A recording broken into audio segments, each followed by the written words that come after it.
Summary of the book Thrawn, Heir to the Empire, by Timothy Zahn. 1. The Fragile Peace and the Shadows of the Empire. Deep in space, the galaxy lives in a fragile respite of peace. It has been 5 years since the fall of the Empire, since the second Death Star was destroyed, and with it, the terror of Darth Vader and the Emperor. The Rebel Alliance has achieved the unthinkable. It has replaced the old tyranny with the New Republic, a desperate attempt to unify star systems and restore hope. Yet their victory is shaky, like a star struggling to shine in the darkness. Luke Skywalker, the last of the Jedi, feels the burden of a nearly extinct legacy. Now, without a master or an order to support him, he searches for a purpose that gives him meaning in this new era. He is torn between his duty as a peacekeeper and the overwhelming loneliness of being the only one who understands the power of the Force. Each night, in the serenity of the worlds he helps protect, he wonders if he will find other Force sensitives, or if his lineage will end him. Meanwhile, Han Solo and Leia Organa, their bond forged in battle and hope, assume pivotal roles in the fledgling government. Married and expecting twins, they know the future of the galaxy and their family are irrevocably intertwined. But despite the hope their children symbolize, a lingering shadow threatens to devour that light. The remnants of the Empire, those still unyielding, ready to unleash their vengeance from the darkest corners of the universe. In the shadows of the galaxy's outer rim, a danger lurks, ready to take control. Grand Admiral Thrawn, a master strategist, he emerges as the Empire's last great military leader. With a cold, methodical intelligence, Thrawn takes command of what's left of the Imperial fleet, navigating the wreckage of a galaxy in conflict. Aboard his flagship, the Chimera, he watches the New Republic's every move, analyzing its weaknesses with the precision of a surgeon dissecting his prey. As the Republic attempts to cement a fragile peace, Thrawn knows that a single well-timed blow can return the galaxy to chaos. To him, war is an art, and the culture of his enemies is his greatest weapon. He uses his knowledge of alien arts and tactics to anticipate his rivals' every move, always one move ahead, as if he were playing a galactic game of chess. But the Admiral does not fight alone. In his quest for power, Thrawn finds an unlikely ally, Joruus C'baoth, a dark Jedi, powerful and unbalanced. Cbaoth craves control, wishing to impose his will on the Force and those around him. In him, Thrawn sees a valuable tool, someone who can help him manipulate the New Republic and Luke Skywalker. Though the dark Jedi has his own desires, and his loyalties are uncertain, Thrawn knows how to use Cbaoth's ambition to advance his campaign for Imperial restoration, casting an ominous shadow over the last vestiges of peace in the galaxy. 2. The Return of the Conqueror. The galaxy's tense calm is shattered by the echo of an unexpected attack. Thrawn, aboard his flagship Chimera, launches a precise and lethal offensive on the Obro Sky system, a distant but crucial world for New Republic intelligence. The assault is lightning fast, so calculated that the defense barely has time to react before Thrawn's ships lay waste to everything in their path.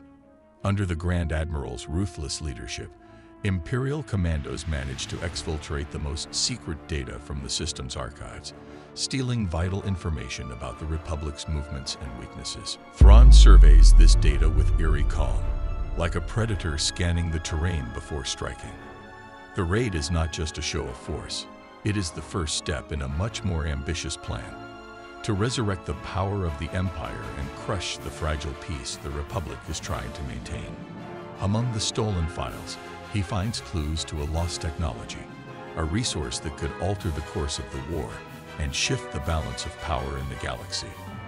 The ability to create clones, soldiers that could multiply their forces exponentially. The information leads him to forgotten places, facilities where secrets of the old clone war are hidden. Thrawn knows that with a clone army at his disposal, he could overwhelm the New Republic's resistance, crushing it with the same brutality with which he recovered the Obro Sky data. And so, at that moment, Grand Admiral Thrawn's new campaign begins, a game of strategy where every move has the potential to plunge the galaxy into chaos darker than the old Empire. At the same time, thousands of light years away from the attack on Obro Sky, Luke Skywalker begins to sense a disturbance in the Force, like a dark whisper creeping through his mind. These are fragmented visions, shadows that show him Joruus C'baoth, a Jedi who should not exist. Cbaoth's presence is like an abyss, a shadowy echo that seeks to draw him into the darkness, promising power and knowledge. But it is not just Luke he seeks. In his visions, Cbaoth speaks of Leia and the twin she carries in her womb, his ambition wrapped in a sinister promise to shape future Skywalkers to his will. These images haunt Luke, filling him with questions he cannot ignore. He knows this dark Jedi is not a threat that can be ignored, and he feels an urgency to uncover his source before it is too late. Guided by these visions, Luke leaves the relative tranquility of the New Republic base and sets out on a solitary journey into the unknown, seeking to unravel the nature of this enemy. Each step brings him closer to a danger he cannot see clearly, but also brings him closer to the temptation of the darkness that Cbaoth represents. Meanwhile, on Coruscant, Leia Organa senses the threat as well. The bond she shares with the Force warns her of the danger surrounding her unborn children. The promises of a better future are overshadowed by the constant feeling that someone or something is stalking them. Together with Han Solo, her husband and protector, she reinforces the security of her home and prepares to face whatever comes, knowing that the hunters sent by Thrawn are closer than they imagine. Although the galaxy seems to have left the war behind, Leia understands that the dangers they face now are more personal and that the shadows of the Empire have not entirely vanished, but are lurking, waiting for a single moment of weakness to strike. 3. The galaxy on the edge of the abyss. The galaxy is once again thrown into chaos as Grand Admiral Thrawn launches a series of devastating attacks against the New Republic. From the safety of his Chimera ship, Thrawn deploys his strategy with lethal precision, drawing on his knowledge of alien psychology to anticipate his enemy's every move. Strategic worlds such as Yukio, a vital source of supply, and the shipbuilding base of Sluisvan fall to his relentless tactics, weakening the Republic's defense lines. New Republic leaders like Counselor Mon Mothma and Admiral Akbar desperately try to stem the offensive, but Thrawn always comes first, exploiting the weaknesses of every culture and world. Fleets that once represented hope and resilience now struggle to hold on as their resources are depleted. Luke Skywalker, from the front, senses Thrawn's growing shadow threatening to destroy everything the Rebel Alliance has built. Morale is shaken as the citizens of the galaxy watch in fear as their defenders are outnumbered. With each lost battle, Thrawn comes closer to his goal, crushing the fragile peace the New Republic has built and restoring Imperial rule, leaving his enemies trapped in a no-win situation. Amidst the destruction, Han, Leia, and Luke grapple with their own internal struggles. Luke, haunted by visions of Joruus C'baoth, feels the pressure of being the last of the Jedi, with the responsibility of restoring the order. However, Cbaoth's dark presence tempts him, offering a quicker, easier path to power.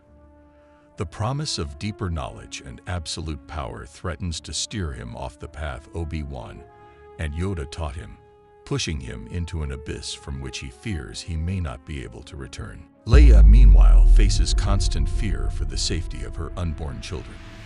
The connection she feels to them through the Force grows stronger, revealing a latent power that could be key to protecting them from Thrawn's hunters.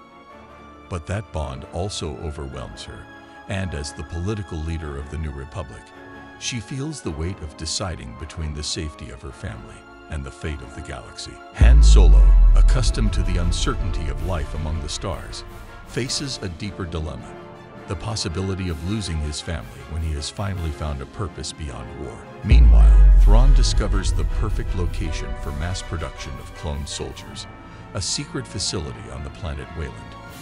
With this force of clones, he plans to launch a full-scale offensive that could devastate the already weakened New Republic. The shadow of a new war as destructive as the battles that destroyed the Empire, looms over the galaxy, putting at risk the fragile future that the heroes of the rebellion are trying to protect. 4. Wayland's duel in the shadows. The final confrontation takes place on Wayland, a savage planet that houses Thrawn's cloning facility and Joruus C'baoth's fortress. Determined to confront the darkness, Luke Skywalker ventures into Cbaoth's lair. In the fortress's thick air, he senses the presence of the dark side, as the Dark Jedi, consumed by madness, waits to unleash his power. The battle is brutal. Force lightning illuminates the shadows as Cbaoth attempts to break Luke's will, showing him visions of a future in chaos. The deaths of his friends, the fall of the New Republic. He promises that only by embracing the darkness can he save those he loves.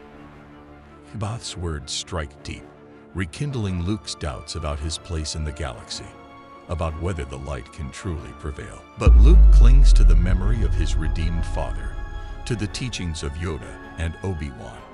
At the height of the showdown, when the shadow of darkness seems about to engulf him, he finds the strength to resist, rejecting Cbaoth's temptation. He fights not only with his lightsaber, but with the conviction that light is still the way.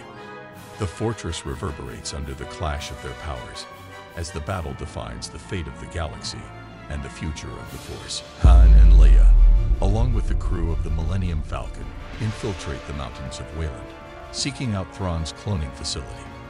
They know that destroying this base is their only hope of stopping the Empire and preventing the galaxy from falling under its yoke again.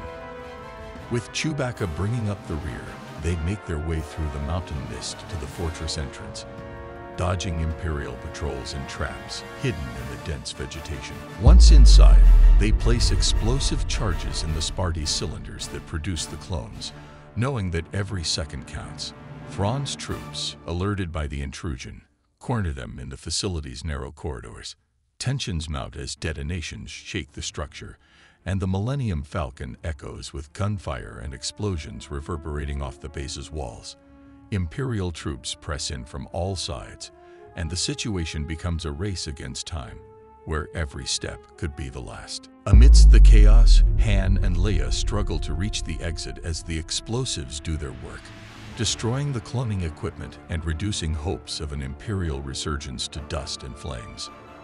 The building crumbles as the team races toward the Millennium Falcon, dodging energy bullets and the roar of the structures collapsing around them. They manage to escape just as the final explosions engulf the base, sealing the destruction of the technology that could have ensured the return of the Empire. In orbit around Wayland, the decisive battle between the New Republic fleet and Thrawn's Imperial forces reaches a critical point. The Grand Admiral's flagship, the Chimera, faces off against New Republic frigates and cruisers led by Admiral Ackbar. The Imperial ships, well coordinated under Thrawn's cold, precise orders, seem to have the upper hand, using tactics that confuse and wear down the rebel forces. Every Republic maneuver is preempted, and the fleet begins to retreat. But the battle takes an unexpected turn when a stroke of luck changes the circumstances. A damaged and drifting rebel frigate collides with a Star Destroyer, destabilizing the Imperial formation. Taking advantage of the confusion, Admiral Ackbar orders a bold counterattack. The Republic ships concentrate fire on specific points, weakening the Star Destroyer's shields and opening a gap in Thrawn's lines. Thrawn, ever unfazed, attempts to regain control, regrouping his ships and ordering TIE fighters to protect the exposed flanks. However, the swift response of the rebel fleet, led by the Millennium Falcon and its squadrons of X-Wing fighters, seizes the momentary advantage to break the encirclement. Turbolaser fire illuminates the space as the Imperial destroyers begin to retreat, forced to withdraw. The New Republic victory is not total, but they manage to survive a battle that seemed lost, leaving Thrawn to face the consequences of an unexpected defeat. 5. Hope in the darkness. Cbaoth ultimately falls, defeated by Luke Skywalker's resolve. Throughout the battle, the Dark Jedi tries until the last moment to sow doubt in Luke's heart, whispering that the peace the New Republic has achieved is short-lived, and that darkness will always return to claim its place. Though Luke succeeds in defeating him, C'baoth's words remain etched in his mind, leaving a haunting echo that suggests the balance of the Force will never be complete. Meanwhile, Han and Leia, having planted explosives at the Wayland cloning facility, manage to escape in the Millennium Falcon just as the base explodes, crumbling in a cloud of debris and fire. With the cloning technology destroyed, Thrawn's plans to expand his army are dashed along with the fortress, and hopes for a reborn empire suffer a devastating blow. In space, the battle is resolved as the Imperial fleet, weakened by the loss of its base and outmatched by the New Republic's bold strategy, begins to retreat. Thrawn, from the bridge of the Chimera, watches as his meticulous plan falls apart. Yet his expression reflects neither hatred nor frustration. His red eyes remain cold and calculating, like a patient predator. He knows that defeat is only a delay, not an end. He orders a retreat, with a silent promise that he will try again to restore the Empire to glory. The New Republic, wounded by war but still standing, celebrates a victory that feels more like a respite than a definitive triumph. The remnants of Thrawn's fleet retreat, leaving behind the shadow of a conflict that has worn everyone down. On Coruscant, leaders try to rebuild, aware that each day of peace has come at a high price. Mon Mothma and Admiral Akbar oversee the recovery, while the liberated systems attempt to return to normal. Luke Skywalker stands looking up at the starry sky, reflecting on the battle against Cbaoth and the words that still echo in his mind. He knows that the fight for the balance of the Force is far from over. Cbaoth had hinted that the darkness would never be extinguished, that it would always find a way to return. And though Luke clings to hope, he cannot ignore the persistent shadow that looms from the farthest corners of the galaxy. Han and Leia, aboard the Millennium Falcon, think about the future of their children, who will carry the legacy of the Force. They know that the path to peace is uncertain, but they trust that the Skywalker Solo twins can be the light that guides the galaxy. Despite the losses and the exhaustion, they embrace that small spark of hope. But as the stars flicker in the darkness of space, there remains a sense that peace is only temporary, a fragile balance before a new storm rises. The echo of Thrawn's promise to return resonates in everyone's minds. Will Luke be able to restore the Jedi Order before another shadow rises? Will Thrawn return with a new, more cunning and deadly plan? The answers hang in the balance, a mystery that slowly dissipates in the twinkling stars as the galaxy prepares for the battles yet to come. Get the book at planetalibro.com.